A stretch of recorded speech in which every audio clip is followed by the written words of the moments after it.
Amen. Gloire à Dieu. Amen. Je sais pas quoi dire. C'est trop compliqué. Voilà. Moi, je commence par ma famille que j'ai eue. J'ai eu des parents qui m'ont élevé terrible. Il n'y a jamais eu la vie chez moi. Mon père n'a jamais bu. On a toujours été élevés tranquilles. Pas la vie, pas de bataille, rien du tout. Toujours bien. Toujours dans les bonnes, toujours des bons conseils, toujours toute ma vie. J'ai toujours été travaillé depuis que je suis tout petit. Mon père m'a toujours donné des bons conseils. Faut pas boire, faut pas fumer, faut pas se droguer, faut rien faire du tout. Bon, je l'ai écouté, mais j'ai quand même bu pas mal. J'ai bu de bonne heure. Et bon, bref, et puis voilà. Et puis après, là, on n'a jamais été sur l'émission du tout, jamais de notre vie. On avait de la famille qui était chrétien, mais nous, du côté de mon grand-père, c'était impossible. Il n'avait pas du tout. Il détestait Dieu, il détestait Jésus, tout. Il faisait des trucs terribles. Et la première fois qu'on a été en mission, c'était pour rejoindre ma petite soeur. Et on n'avait jamais été en mission de notre vie. À part sur la mission du bouquin et tout, mais on n'est pas resté longtemps. On n'était même pas avec eux, mais ils étaient à côté, sur notre place à côté. Et la première mission, on était à Chalon-sur-Saône. Donc il y a 13 ans. Et puis là, c'est là que j'ai connu la Jenny. Je l'ai connue. La première fois que je l'ai vue, c'était voilà. Des papillons. Voilà. Et là, voilà, directement, j'ai vu, c'était même pas la peine. Et puis voilà. Et depuis le jour que je l'ai vu, on ne s'est jamais pu quitter. On s'est mariés, on a fréquenté, on s'est mariés. Voilà. Ça fait 12 ans qu'on est mariés là. On a eu 3 enfants. Et voilà. Et puis moi, au début, quand je l'ai connue, elle était chrétienne, et après elle a laissé tomber, et puis voilà, c'était compliqué. Moi, j'aurais pu, au début, j'avais rien contre les choses des chrétiens. Et puis après, j'ai eu de la haine, et puis j'étais très dur. Au début, quand je me suis marié, je disais à mes parents, c'est vrai ce qu'ils disent, c'est vrai, c'est vrai. Et puis au bout d'un moment, je dis, c'est pas vrai. C'est pas vrai, c'est pas vrai. Je leur disais des affaires terribles, et puis je me battais avec mon beau-père, et je faisais dire des trucs qu'il fallait pas, et je me battais avec, c'était même pas la peine. C'était sûr pour moi que c'était pas vrai. Sûr. Et puis elle, je voulais plus l'emmener en mission, je voulais plus qu'elle soit chrétienne, je voulais plus, j'ai dit, il n'y aura plus jamais de ta vie sur la mission. Jamais plus de ta vie. Et puis quand j'étais en Belgique, là, elle avait un truc, je sais pas quoi, elle avait mal de tête, elle avait des trucs. Et puis elle était à l'hôpital tout seul, elle était à l'hôpital en Belgique là-bas. Et puis elle revient de l'hôpital, elle dit, la Gadji m'a dit que j'allais peut-être avoir un truc très grand. Dans la tête. Donc directement, on va à Paris, on fait on rendez-vous pour faire des examens, tout ça. Bon, je suis perdu, je sais même pas la peine. Et donc ça disait mercredi au jeudi ça. Et je sais que le petit Dédé là, j'étais avec lui en Belgique, s'il est là, ou l'Amanda. Voilà, j'étais avec eux. Et on est parti directement, la catastrophe, c'était même pas la peine. Et donc on passe tous les examens, tout ça. Donc c'était le jeudi, je crois. Et donc il n'y a pas le jeudi, vendredi les examens, puis le samedi on a les résultats, là rien du tout. Là rien. Et puis moi je voulais pas partir en mission du tout, pas du tout. Il fallait que je voulais aller travailler parce que j'ai passé un hiver compliqué je me suis opéré du dos, l'année dernière à cette époque-là j'étais paralysé. Et j'étais opéré, tout était bien, tout s'est bien passé. Il fallait que je travaille un peu, donc je voulais rester à Paris pour travailler. Et, bon, voilà. Et puis donc quand ça a eu ça là, il y avait le Jonathan qui était là. Et il s'en allait préparer ses affaires depuis un mois, ça faisait un mois qu'il préparait le camping pour s'en aller.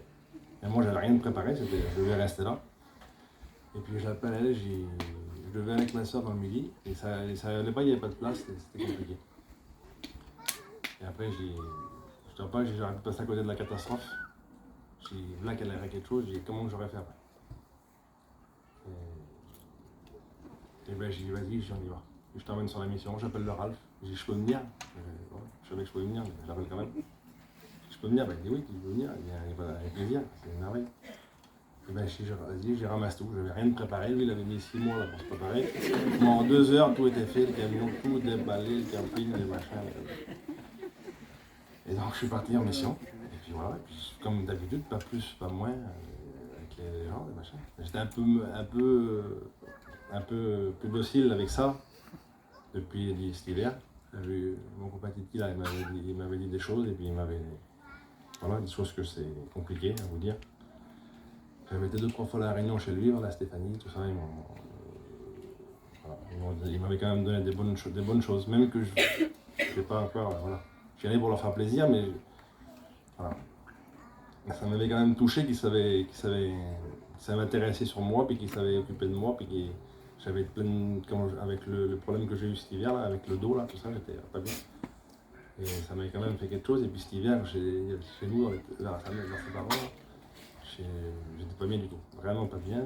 Quand j'étais chez moi, là, je faisais que de pleurer, je me réveillais, je pouvais plus marcher. Je marchais en dessous l'eau pour essayer de me décoincer le dos. Là, je pleurais comme un petit. Carrément, la souffrance atroce. Pendant des mois et des mois, ça a duré. Donc, et puis après, je me suis opéré, ça s'est bien passé. Et donc, toute la mission, là, on est arrivé sur la mission, puis voilà.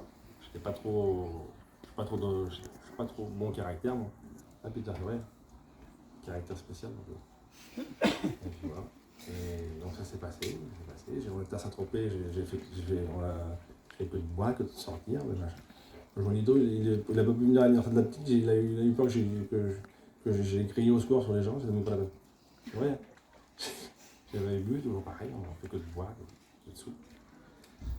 Et puis et là, à la Cano, là, j'étais avec mon cousin Christopher, comme on était à Saint-Tropez, j'ai passé un peu de temps avec lui. Et puis on ne voyait jamais ensemble. Donc, et puis là, tous les jours, on repas, des machins, des bons bébés, des machins, des bonbons, et tout ça. Et comme on est arrivé à la Cano, là, pour se placer, c'était compliqué pour les places, les machins, c'était compliqué. Et puis Jason, il m'avait dit, on essaie de se placer ensemble, tout ça, je t'ai gardé une place. Et je sais pas pourquoi, j'ai eu une attirance à ce moment-là pour me mettre avec lui. Je sais pas ce que je veux. Voilà. Pour me mettre là, c'était bien. En plus, c'est un petit cousin que je ne le connaissais pas, puis on a fait 2-3 trucs ensemble, vraiment bien. Et puis, je me prends un peu la gueule avec mon cousin, là, parce que lui, il ne pouvait pas se mettre aussi que j'étais. Et moi, je dis, tiens, dans ma tête, ça me disait, occupe-toi pas de personne, mets-toi là. Mets-toi là avec lui, tu vas être bien. Avec eux, là. Donc on avait un carré, là, tous les gens, ils savaient plus comment faire pour manger avec nous, ça. On faisait des repas tous les jours, c'était même pas la peine. Et puis, voilà. Et puis un jour, j'étais au marché, là. J'étais au marché au Cap-Ferret, et puis en rentrant de travailler, là, les routes sont droites, quoi. Et donc quand tu roules, là, c'est toujours pareil. Donc t'es là, puis t'attends, et c'est pas attendre. T'es calme, tu vois. Donc j'étais un peu calme, et puis j'ai écouté un Dix de la Jade, là, que j'avais depuis une dizaine d'années dans mon camion. Et puis même comme je n'aimais pas de vieux, je mettais le Dix là, de temps en temps, parce que j'avais beaucoup de Dix dans mon camion. Et là, il y avait un cantique qui était juste là. Et puis là, je roulais de travailler, puis voilà. J'avais pas eu la bière avec elle, j'avais pas bu, j'avais rien fait du tout était bien, j'avais aucun problème. Tout était vraiment bien. Jamais été aussi bien. Et puis là, d'un seul coup, je sais pas pourquoi. J'ai déjà prié de temps en temps comme ça quand on a eu des problèmes, des machins, mais prier comme ça, une prière bidon, pour dire voilà. Et puis là, j'étais comme ça, et puis sans le vouloir, d'un seul coup, comme ça. Je sais pas, ça me fait bizarre dans moi. Et d'un seul coup, je me suis mis à prier à haute voix. Comme ça. Mais je voulais pas prier. Mais je sais pas, ça m'a fait un truc bizarre. Je me suis mis à prier. Et d'un seul coup, j'ai dit, Seigneur, si t'es vivant, et je voulais pas le faire, mais ça m'a poussé à le faire, je sais pas pourquoi. C'est vraiment mon but. J'ai dit, Seigneur, si t'es vivant, si je te donne ma vie, et je te donne mon cœur. Et ma petite, la plus vieille, moi, c'est vraiment compliqué avec elle. Ça a été vraiment très dur. Elle dort pas, rien du tout. Ma petite, elle a 10 ans, ça fait 8 ans qu'elle dort pas. C'est compliqué. Et c'est le seul truc que j'avais, parce que j'ai mon petit garçon, il n'y a pas meilleur, il y a que Raphaël, il n'y a pas meilleur. Mais ma grande, elle est gentille, mais je sais pas ce qu'elle a, voilà, elle avait un petit truc. Je savais pas. Elle était vraiment dure. Vraiment dure. Et puis j'ai dit, ce que je veux, c'est que tu changes ma petite. Elle dort pas, elle dort avec la lumière allumée, on dirait que c'est Disneyland dans le camping, le soir. Elle se couche à 10h et puis elle s'endort à 2h du matin. Même pas la peine, c'est une catastrophe. Et je dis, il faut que tu changes ma petite, parce que je dis, c'est ça que je veux.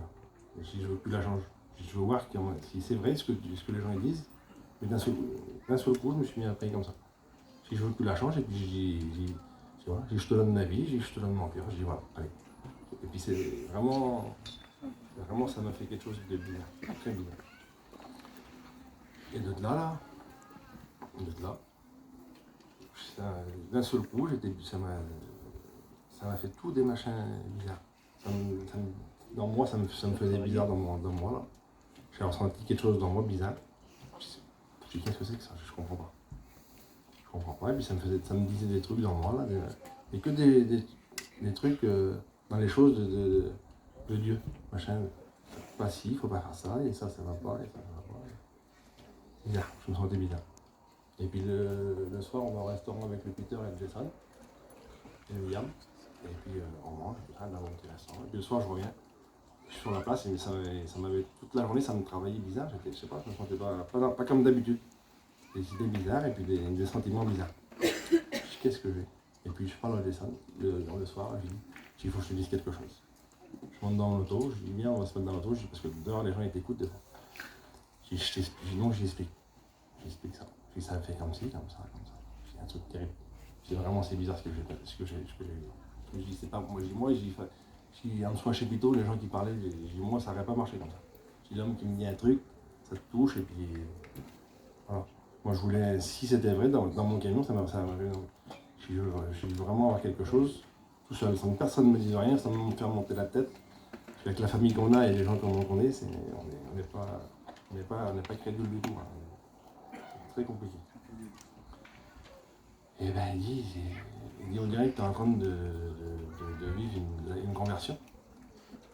Je dis ah bon, c'est ça. Ben, il dit à mon avis c'est ça. Et voilà. Il me dit pas plus que ça, puis il dit si tu veux, on dit on prie. Ben, je dis vas-y, j'ai en prie. Parce que j'étais vraiment bien, ça m'a fait vraiment bizarre. Il me dit rien, il me dit pas plus que ça, il me dit pas machin, il me dit rien du tout. Donc on prie, puis je vais me coucher, et puis là ça a duré quelques jours. Et tous les jours ça me faisait changer ma façon d'attitude de voir des choses. Pour les cartes, machin, avec mes copains, j'avais plus envie de jouer aux cartes, et puis j'avais plus envie de faire ci, j'avais plus envie de faire ça. Et ça me donnait toujours des idées, des sentiments de changer. Je dis qu'est-ce que j'ai? Oh Dieu. Qu'est-ce que j'ai? Je comprends pas. L'homme il m'a pas dit un truc bizarre, il m'a pas dit un homme qui m'a pas dit quelque chose, personne ne me dit rien, c'est moi tout seul. Et puis un coup, voilà, il tombait que de l'eau la canot là. Et le Jason il me dit on n'ira pas se baigner, parce que là il est un peu. Il y a des machins bizarres. Il dit on n'ira pas se baigner, il faisait 4 degrés. Puis on était dans les vagues, et je viens tant pis on y va. Et puis là j'y parle, j'explique. Je comprends plus rien, c'est ce qui se passe, c'est terrible. Donc il me donne 2-3 conseils, des bons conseils, parce que c'est les plus beaux conseils de ma vie qu'il m'a donné là. Parce que il m'a fait faire des trucs. Il m'a dit, le seul truc il m'a dit, comme il l'a dit tout à l'heure là, si tu fais quelque chose de bien, ça va entraîner des choses, des bonnes choses. Donc il dit parce que moi comme je vivais à l'apéritif, voilà, mon père il me connaît. Et ben, je ralentissais un peu de boire des coups. Au lieu de boire 15 verres, ben, j'en buvais 2-3. Et puis je faisais que de me mettre à prier, d'un seul coup comme ça, j'avais envie que de prier. Gloire à Dieu. Et je ressentais, maintenant je sais ce que c'est. C'était compliqué de mettre des mots sur les ressentis que j'avais, puis les idées que tout changé. Et je voyais ma petite en plus, qui a changé directement. Quand j'ai demandé le lendemain, là, elle a resté 3 semaines dans le camping sans bouger avec le téléphone. Impossible de la faire sortir du camping, la petite. Et c'est pas possible, on ne pouvait plus, même que tu voulais donner n'importe quoi, elle sortait pas du camping. Et d'un seul coup, là, elle s'est mise à sortir du camping, et elle a trouvé toutes des copines. Et maintenant, elle rentre plus, il va falloir que je prie pour le contraire maintenant. Elle se couche à 1h du matin. C'est terrible. Des choses. Et puis elle est plus pareille, maintenant j'ai fait éteindre la lumière l'autre jour, j'ai dit, vous voyez mon père, la petite, ça ne vaut pas la peine. Elle a plus de lumière dans le camping. Elle dehors directement, c'est un miracle ma petite, carrément. En direct, je l'ai vu directement, devant mes yeux. Et puis il y a quelques jours, j'ai été sur le marché comme ça. Et puis ça me faisait vraiment déjà bizarre depuis 4-5 jours. Et d'un seul coup, j'étais sur le marché, puis tiens, je vais écouter un cantique. Donc je prends le téléphone et puis j'avais garé le camion un peu loin, puis je marche comme ça, puis j'écoute un cantique. Dès que j'écoute le cantique, là, c'est la conversion le cantique que j'avais mis. Ça m'a fait un truc dans moi, là. Je me suis mis à pleurer, comme ça. Il n'y avait personne, j'étais tout seul, il n'y a pas de...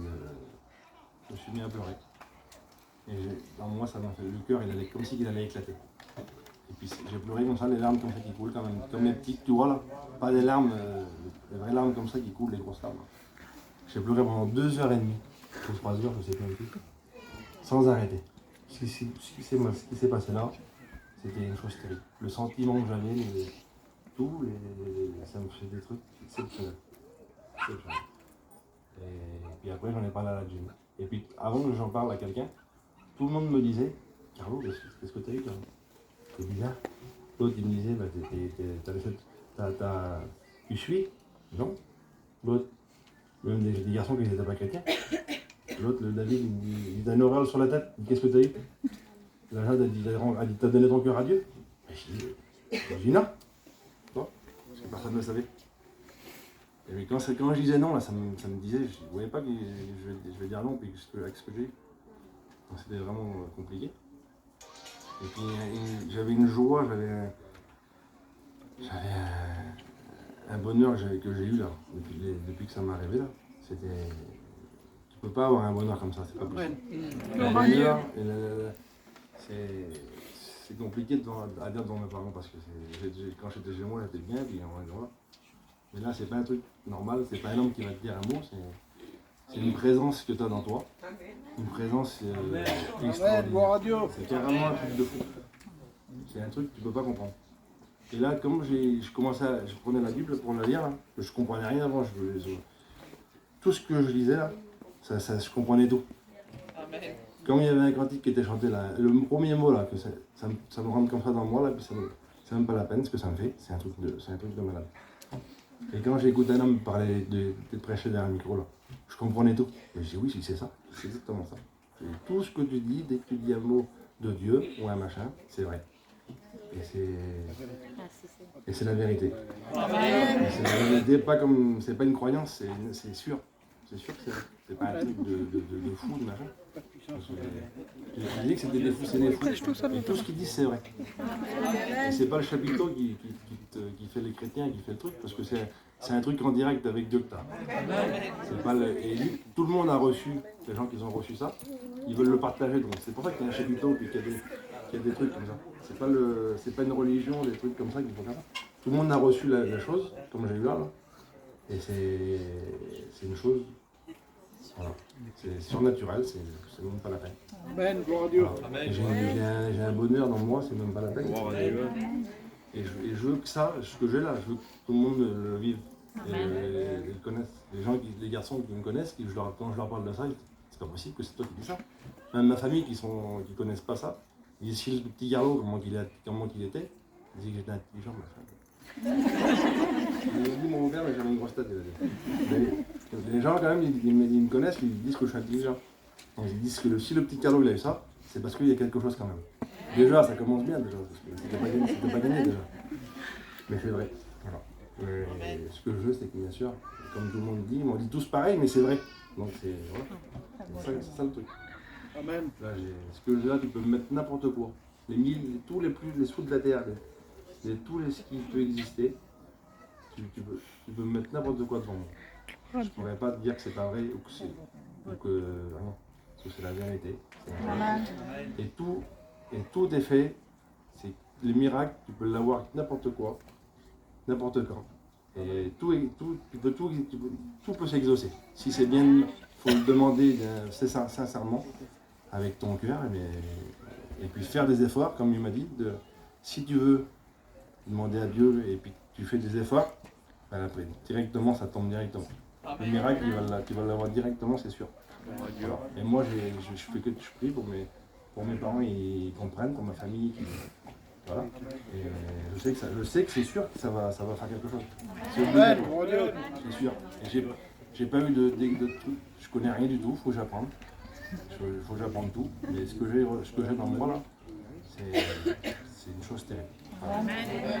Et puis essayez de faire quelque chose parce que il n'y a rien au-dessus, ça n'existe pas. C'est pas possible. Que Dieu vous bénisse.